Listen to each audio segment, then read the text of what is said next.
Cláudio, não se fala de outra coisa hoje ao longo do dia, senão o resultado da pesquisa Datafolha, que apontou aí uma melhora na popularidade do presidente Jair Bolsonaro e, claro, tudo isso gerou repercussões, né, na capital federal. Quem vai fazer um balanço pra gente sobre o que foi essa sexta-feira no meio político aí em Brasília é o Ricardo Viola conosco neste Bastidores do Poder. Boa tarde, Ricardo.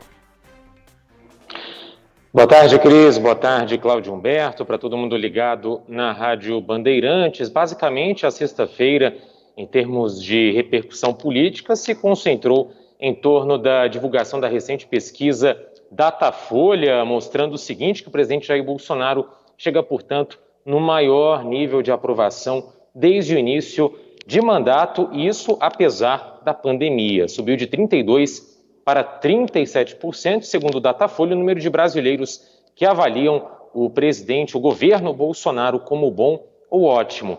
Por outro lado, caiu 10 pontos percentuais a taxa de reprovação ao presidente. Então, a queda de 44% para 34% na rejeição a Bolsonaro, ou seja, aqueles que consideram o governo ruim ou péssimo.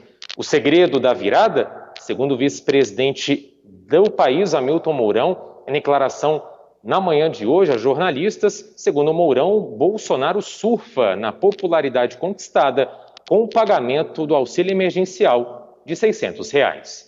Receberam esse recurso aí do Corona Voucher, linhas de crédito foram abertas, então eu acho que isso deu um gás aí na popularidade do presidente. Também é bom destacar que Bolsonaro também vem estreitando laços com o Congresso nos últimos meses, até mesmo com a distribuição de cargos de segundo e terceiro escalão nos ministérios. Inclusive, é do chamado Centrão, o novo líder do governo na Câmara, escolhido nesta semana, deputado Ricardo Barros, do PP, ele que foi ministro da Saúde durante o governo do ex-presidente Michel Temer.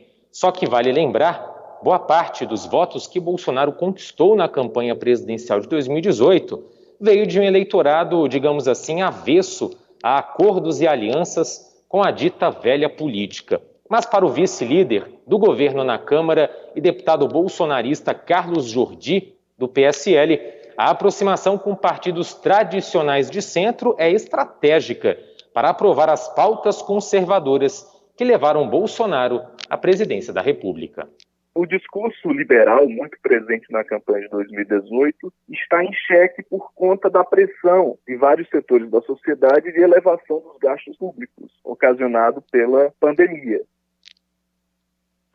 Na verdade, esse foi o trecho da entrevista concedida a mim pelo cientista político da Universidade de Brasília, Murilo Medeiros. E agora sim a gente vai ouvir então o trecho do que disse o deputado Carlos Jordi, deputado federal, vice-líder do governo na Câmara, quando eu o questionei sobre, afinal, como interpretar essa mudança de postura quando se tinha um eleitorado que levou Bolsonaro à presidência da República, que entre as bandeiras tinha a aversão à velha política. Vamos conferir. Se não tivermos uma base maior no Congresso Nacional, se não tivermos lá uma maioria, as promessas de campanha, que são tão caras para o eleitorado que votou em Jair Bolsonaro, elas não vão avançar. Por outro lado, os planos do presidente Jair Bolsonaro para a reeleição de 2022 esbarram de imediato no mal-estar com o próprio ministro da Economia, Paulo Guedes. Nesta semana, Guedes mandou recados duros a Bolsonaro a ponto de dizer publicamente que o presidente pode ir para uma zona de impeachment, caso abra ainda mais os cofres públicos em meio à pandemia.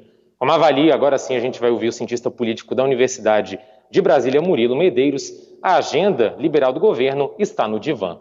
O discurso liberal, muito presente na campanha de 2018, está em xeque por conta da pressão de vários setores da sociedade de elevação dos gastos públicos, ocasionado pela pandemia. Inclusive, sobre esse debate envolvendo a responsabilidade fiscal e o teto de gastos, houve uma declaração de ontem do presidente que repercutiu ao longo desta sexta-feira e que, inclusive, levou o presidente a se manifestar nas redes sociais. Eu estou me referindo aqui à fala de ontem do presidente Jair Bolsonaro na tradicional transmissão ao vivo semanal nas redes sociais, em que Bolsonaro disse, abre aspas, a ideia de furar o teto existe, O pessoal debate qual o problema, fecha aspas. Isso levou a uma interpretação de que o presidente estaria admitindo a possibilidade, então, de se furar o teto de gasto, de se desrespeitar, de se descumprir esse limite para os gastos públicos previsto na nossa Constituição.